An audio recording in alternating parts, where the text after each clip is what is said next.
નમસ્કાર વિદ્યાર્થી મિત્રો, ફરી એકવાર તમારું સ્વાગત છે અમારી યુટ્યુબ ચેનલમાં. તો મિત્રો, આજે આપણે વિડીયોમાં ગુજરાત માધ્યમિક અને ઉચ્ચતર માધ્યમિક શિક્ષણ બોર્ડ ગાંધીનગર દ્વારા જે આપણું ગુજરાતી વિષયનું પ્રથમ ભાષાનું પેપર લેવાનું છે ધોરણ 9નું, તેનું આપણે સંપૂર્ણ સોલ્યુશન જોવાના છીએ.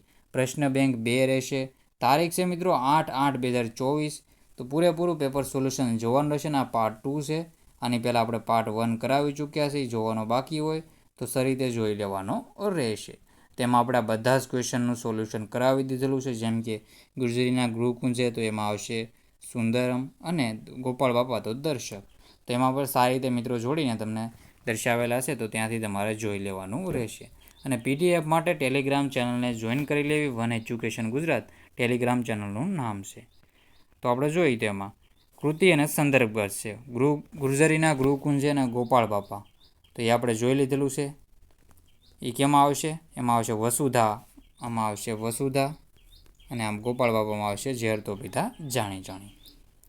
આ પણ આપણે કરાવી દીધેલું છે. આમાં આપણે આ પણ કરાવી દીધેલું છે. પેશવા સરકાર, ભાંડણ ભંગત, પછી કોલિયારી કે બધું આપણે આમાં કરાવી દીધેલું છે.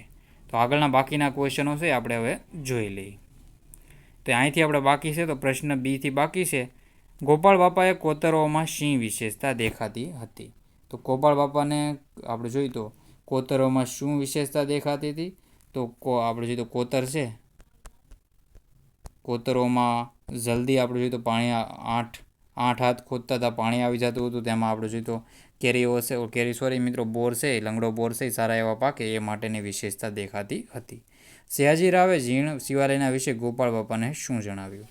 તેમાં જણાવ્યું કે મિત્રો અહીંયા કોઈકને આપણે જોઈએ તો આશરો મળે એવું સયાજી રાવ ગાયકવાડ કરવા ઈચ્છતા હતા. ગોપાળ બાપાએ શિવાલયની પૂજા કરવાની ના પાડી દીધી. પછી ગોપાળ બાપાએ ધર્મશાળાનું કયું દ્રશ્ય જોયું? ભગતે શરીર પર ચોટેલો ગીંગોળો શા માટે ન ઉખાડ્યો? ગુર્જરીના ગૃહકુંજ કાવ્યમાં કવિ ઋતુઓનો અનુભવ કેવી રીતે કર્યો છે? એના બધાના ક્વેશ્ચનના આન્સર હવે આપણે જોઈ લઈએ. પછી છે ગુર્જરીના ગૃહકુંજે કાવ્યમાં કવિ કુદરત સાથે તાદાત્મ્ય કેવી રીતે અનુભવ્યું છે? અમે અહીં રોયા, કિલોલિયા અહીં ઉઠ્યા પડસાયા, જીવન જંગે જગત ભમ્યા પણ વિસર્યા નહીં, ગૃહમાયા દ્વારા કવિ શું સૂચવે છે? વતન સાથેનો કવિનો નાટો અતૂટ છે, એ બાબત કવિએ કઈ રીતે દર્શાવી છે? ગુર્જરીના ગૃહકુંજે કાવ્યના આધારે તમારા બાળપણના પ્રક્રમો જણાવો. અને આ પણ આપણે બધા જ ક્વેશ્ચનના ત્રણના આન્સર હવે આપણે જોઈ લઈએ. સારી રીતે પોઝ કરીને જોઈ લઈએ. તો સારી રીતે આપણે જોઈએ તો ગોપાળ બાપાએ શિવાલયની પૂજા કરવાની ના પાડી દીધી, કારણ કે તો ગોપાળ બાપાએ શિવાલયની પૂજા કરવાની ના પાડી દીધીનું કારણ છે, કારણ કે તેઓ માનતા હતા કે આપણે સૌ મૂર્તિઓ જ છીએ. આ મૂર્તિઓની જગ્યા જડતી નથી, ત્યાં વળી આપણે પથ્થરની મૂર્તિઓ ક્યાં પધરાવવી? તો આ સારી રીતેનો આન્સર આપે સયાજીરાવ ગાયકવાડના વિરુદ્ધમાં. ગોપાળ બાપા શિંગોડા નદીના કોતરો ખરીદવા ઈચ્છતા હતા, તો પહેલાંનો જ આન્સર છે. તેમાં આપણે જોઈએ તો કારણ કે કોતરનું તળ સાચું છે, તેની અંદર પાણીમાં ધરા ભરેલા છે, ગમે તે 8 હાથ ખોદતા જ પાણી નીકળે છે. આ જમીનમાં બનારસી લંગડો પાકે અને ગરીબોના અમરફળ જેવા બોર ઢગલા બંધ ઉતરે તેમ છે. તો આ ગોપાળ બાપા આવું કહે છે. તો સાહિત્યનો આન્સર દેવો. પછી છે ગુર્જરીના ગૃહકુંજે કાવ્યના આધારે કવિના વતન પ્રેમ જણાવો. તો કવિનો જન્મ પણ અહીં જ થયો છે, તેમનું બાળપણ અહીં વીત્યું, વતનમાં જ ત્રણેય ઋતુનો અનુભવ કર્યો, તેમજ ખેતરોમાં, ડુંગરોમાં, કોતરોમાં ઘૂમ્યા, નદીઓમાં નાહ્યા, વળી આ વતન જ આનંદ કિલ્લોલ કર્યો. અનેક સુખ દુઃખ આવ્યા, જગત આંસુ ફર્યા, પણ વતન જેવું સુખ ક્યાંય મળ્યું નથી. ગમે ત્યાં ગયા પણ કવિ વતનની માયાને ક્યારે ભૂલ્યા નથી.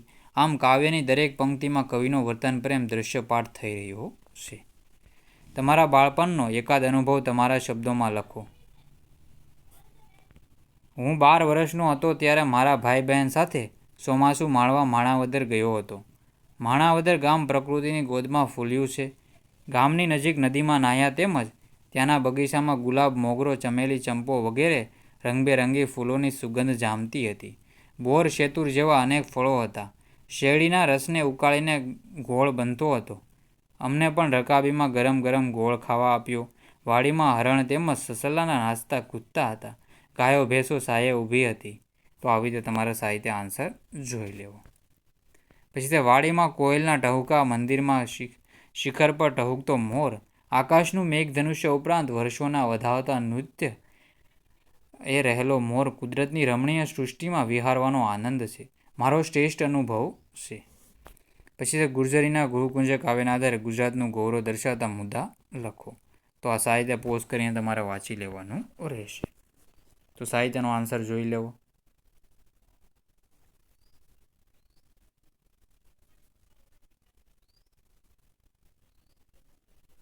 તો સાહિત્ય તમે જોઈ લેજો મિત્રો. તો મિત્રો આપણે ફરીથી આગળના ક્વેશ્ચન જોઈ લઈએ હવે. તો મોસ્ટ ઓફ આપણે આમાં બધા ક્વેશ્ચનના આન્સર જોઈ લીધેલા છે. તો બાકી હવે વ્યાકરણ વિભાગના ક્વેશ્ચન જોઈ લઈએ. માગ્યા પ્રમાણે ઉત્તર લખો. નીચેના વાક્યોમાંથી રેખાંકિત વિશેષણનો પ્રકાર જણાવો. આંખ અમારી ખુલી અહીં પહેલી. તો આપણે જોઈએ તો ક્રમિક વિશેષણ છે. શું છે? ક્રમિક વિશેષણ. પછી છે વિશેષણ શોધીનો પ્રકાર લખો. મૂડી નાખતા પહેલાં. તો પહેલાં તો આ સંખ્યાવાચક વિશેષણ છે. કેવું? સંખ્યાવાચક વિશેષણ રહેશે. પછી છે નીચેનામાંથી કયા વાક્યમાં વિશેષણનો ઉપયોગ થયો નથી? તેમાં આપણે જોઈએ અમે અહીં રોયા કલોયા ગયા. પડખેના ગીરના જંગલમાંથી દીપડો આવ્યાના વાવડ છે. તેમાં કયું આવશે આન્સર? એમાં આપણો આન્સર રહેશે ડ. તો ડ હું તમને દેખાડી દઉં. આવાજ જોયો હોય તો વાસળી જેવો છે આન્સર રહેશે. નીચેના વાક્યમાં કયું વાક્ય ગુણવાચક વિશેષણ નથી તે શોધીને લખો. તેમાં આપણો આન્સર રહેશે રાજાના ખજાનામાં અઢળક સોનું છે. તો આ ગુણવાચક વિશેષણ નથી. પછી આગળનો ક્વેશ્ચન છે નીચેનામાંથી અવિકારી વિશેષણ શોધો. તો ચાલાક શિયાળ, ચાલાક છોકરો, ચાલાક છોકરી તેમાં જ ઉપયોગ થાય છે, એટલે કે અવિકારી વિશેષણ છે. ત્યારે માંદો માણસ, ખુલ્લી બારી, ખુલ્લો દરવાજો, સાંજુ. તો આ બધામાં સાંજો તો બધી એવો આન્સર હોય છે. નીચેના વાક્યમાંથી સર્વનામ શોધો કોઈ પણ એક. પહેલું મંદિર જોયું, સર્વનામ શોધો. તો પહેલું આન્સર રહેશે આમાં. શું પહેલું એટલે આ છે દર્શક સર્વનામ રહેશે. મેં ધારીને બોલનારને જોયો. તો મેં તો આમાં જશે મેં. સાર્વનામિક છે મિત્રો, કર્તાવાચકમાં કહી શકાય મેં. પછી નામના બદલે પ્રયોજાય તેને શું કહે છે? તો નામના બદલે પ્રયોજાય તેને સર્વનામ કહે છે. શું કહે છે? સર્વનામ કહે છે. તો આન્સર રહેશે સર્વનામ. પછી છે ચોથા નંબર પણ ત્યાં મૂર્તિને નામે આશરો મળે તેમ કરજો. પણ ત્યાં જવાબ રહેશે. જેમાં સર્વનામ પ્રયોજાય હોય તેવું વાક્ય શોધીને લખો. તો એમાં અમે એક કૂતરો પાળ્યો, નીલમે ચીપિયો ગરોળી પકડી. તો અમે એક કૂતરો પાળ્યો, અમે આન્સર રહેશે સર્વનામ. તો આવી રીતે આન્સર તમારે કરવાના રહેશે. પછી આ તમારે છે મિત્રો નીચે આપેલ કાવ્ય વાંચી તેને આપેલા પ્રશ્નોના ઉત્તર લખો. તેમાં જોઈએ તો ભોમિયા વિના મારે ભમવા થા ડુંગરા. ભોમિયા વિના ભમવા થા મારે ડુંગરા. તો આ બધી આન્સર એના નીચે આપેલા છે. હું ક્વેશ્ચન તમને જણાવી દઉં. ફકરો હશે સાહિત્ય બધું વાંચી લેવું. કવિ ભોમિયા વિના ક્યાં ભમવું હતું? તો ભોમિયા વિના ડુંગરોમાં ભમવું હતું. ક્યાં? ડુંગરોમાં ભમવું હતું.